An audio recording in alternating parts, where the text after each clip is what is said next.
Buenos días, quiero agradecer a las organizadoras de este encuentro en Salamanca que me han permitido enviar este video como comunicación, pues ahora estoy en Santiago de Chile. Sin más preámbulos, quiero introducir de qué se trata esta ponencia titulada La memoria sin corrección política en 4 novelas de Horacio Castellanos Moya. La narrativa de Castellanos va a contrapelo de la versión oficial de la posguerra salvadoreña.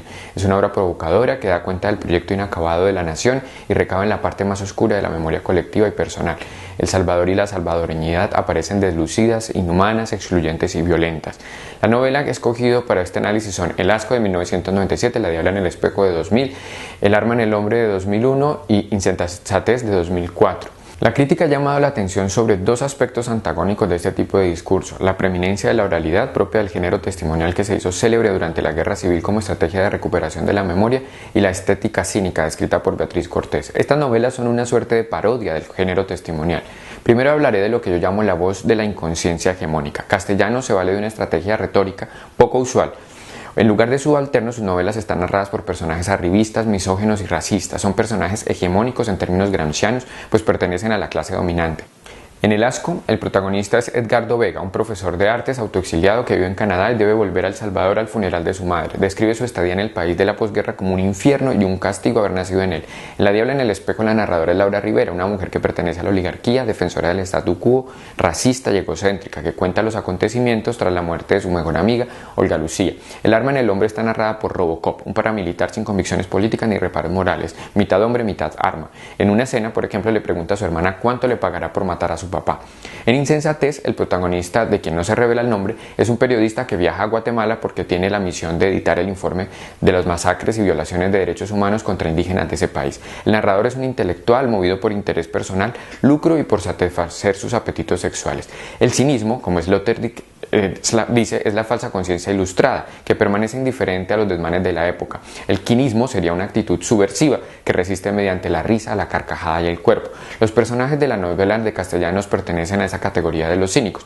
Por el contrario, el autor sería un quínico con su obra, porque se burla del cinismo de nuestro tiempo, de la crisis de la falsa conciencia. En otras palabras, ironiza sobre la ironía, satiriza sobre el cinismo. Los cínicos de la antigüedad llevaron la praxis filosófica al cuerpo, al espacio público. Su mensaje privilegiaba el gesto, el acto o el signo sobre el discurso. La desvergüenza equivalía también a satisfacer las necesidades del cuerpo.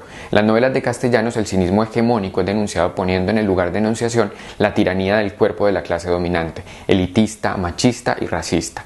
La simple ironía. La ironía es ambigua, pues se produce por la conjunción de elementos lingüísticos y extratextuales, como el tono o el gesto.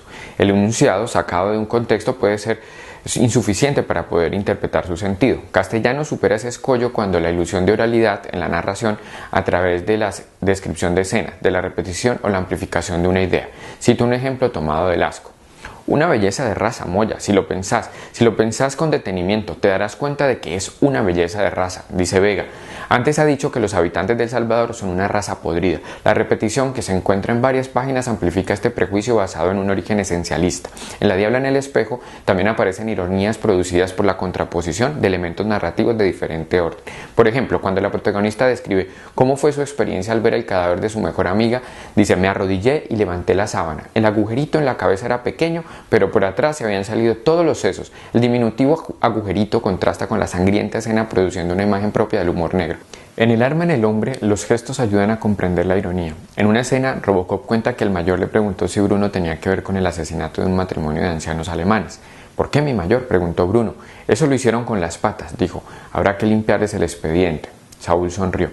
Saúl, Bruno y Robocop habían participado en el crimen. La sonrisa de Saúl es una mueca irónica, pues será justificado con la limpieza de su expediente, eufemismo que denota la comisión de un delito. La novela Insensatez comienza con la frase «Yo no estoy completo de la mente», tomada de una cita de uno de los indígenas del informe de la memoria de las víctimas. La frase se repite varias veces como un llamado de la conciencia.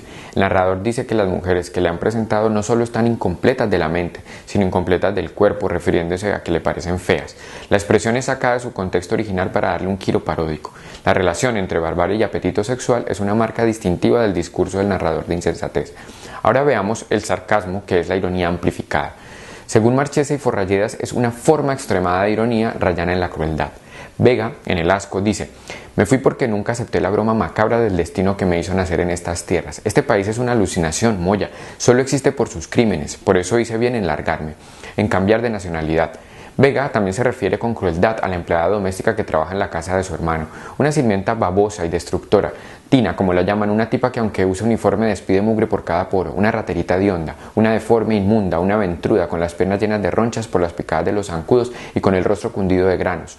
Las palabras hedionda, ventruda o inmunda y cundido y zancudos producen una rima desagradable que refuerza los prejuicios clasistas y potencia el sarcasmo. En La Diabla en el espejo, Laura se refiere así a las clases sociales más desfavorecidas y a los izquierdistas. Sospeché que alguna cochinada se traían entre manos, esos tipos son groseros, morbosos y sucios, qué gentuza niña, no tienen el menor respeto ni por el duelo ajeno, ¿qué les pasa? ¿Cómo se les ocurre venir a meterse en el velero de una persona decente? En El arma en el hombre, Robocop habla de Vilma, su amante, a quien conoció en un burdel y a quien utiliza cuando quiere satisfacer su apetito sexual. Con Vilma duré poco, las putas son exigentes, caprichosas. Después cuenta por qué se salió de Guatemala. Tampoco me gustó el frío calador en las noches, ni las indias feas y enanas, ni verme rodeado de nativos que hablaban una lengua que yo no entendí. En Insensatez, los insultos directos más degradantes se producen contra Fátima, una mujer que el periodista narrador intenta seducir. Sin embargo, después le genera un rechazo debido a sus preguntas en medio del coito y a otros aspectos desagradables de la escena. Las preguntas de Fátima sobre sus preferencias las considera, cito, algo más propio de una prostituta, zamarra que ofrece un menú y precios al cliente excitado. En otra parte, mientras el periodista lee un testimonio en el que matan a 12 hombres a palo y a cuchillo, recuerda que no le han pagado el adelanto por su trabajo y dice, ¿qué se creía ese come mierda? ¿Que me podía basurear a su antojo? ¿No se daba cuenta de que yo no era otro de esos indios acomplejados con quienes se acostumbraba a tratar? La violencia de sus palabras pretende ir con una sevicia cercana a la crueldad que ha leído en los testimonios. Ahora veamos cómo aparecen los cuerpos como máxima expresión del cinismo en las obras de Castellanos. El discurso irónico adquiere materialidad en el cuerpo. Como se sabe, Diógenes prefería hacer las necesidades corporales en la calle. Los cínicos, llamados también los perros, no entendían por qué los placeres del cuerpo tenían que causar vergüenza. En las novelas de Castellanos, el cuerpo y sus secreciones están asociados a lo grotesco y en ocasiones a una erótica de la violencia que produce una ironía por contraste. En El asco, Vega alude en varias ocasiones a sus ganas de ir al baño. Se refiere, por ejemplo, al monumento del hermano lejano.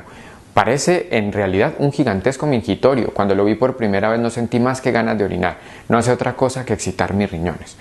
En otro momento Vega cuenta que su hermano lo invita a visitar bares de mala muerte, hasta que no aguanta. Vomité.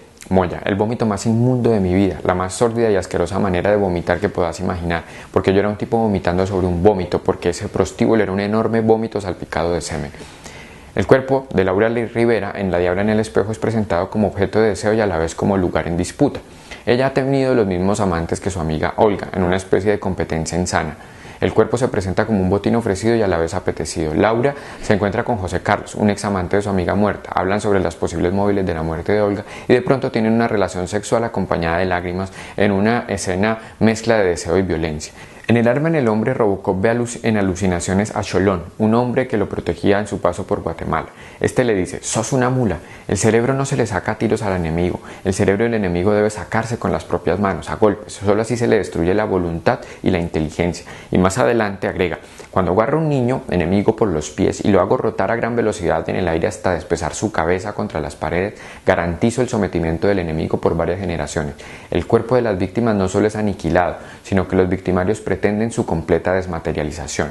En Insensatez, los cuerpos sacados del informe de la memoria son lacerados, mutilados, despedazados y desmaterializados. Periodistas se fijan en frases como los cerdos están comiendo, están repasando sus huesos, o cuando los cadáveres se quemaron, todos dieron un aplauso y empezaron a comer. Los protagonistas de La Diabla en el espejo e Insensatez están condenados a la locura. El escarnio y la violencia acrecientan sus problemas mentales. El fin de Robocop es pasarse al bando de la CIA, como parece sugerirlo el final, y en El asco, una vez Vega recupera su pasaporte, se va otra vez al autoexilio. En estas novelas la deshumanización, la rabia y la locura hablan con incorrección política en una especie de revelado fotográfico a la inversa. Castellanos deja que lo oscuro del cinismo se ilumine y lo iluminado se oscurezca. Al fin y al cabo, la corrección política, como anota Zizek, es la forma liberal ejemplar de la política del miedo que deja intacta la verdadera posición subjetiva frente al otro, pero se recubre de una mascarada aceptable en público. Así, estos 4 relatos son una especie de denuncia de la antimemoria, de la crueldad, la exclusión, el machismo y la barbarie sin corrección política.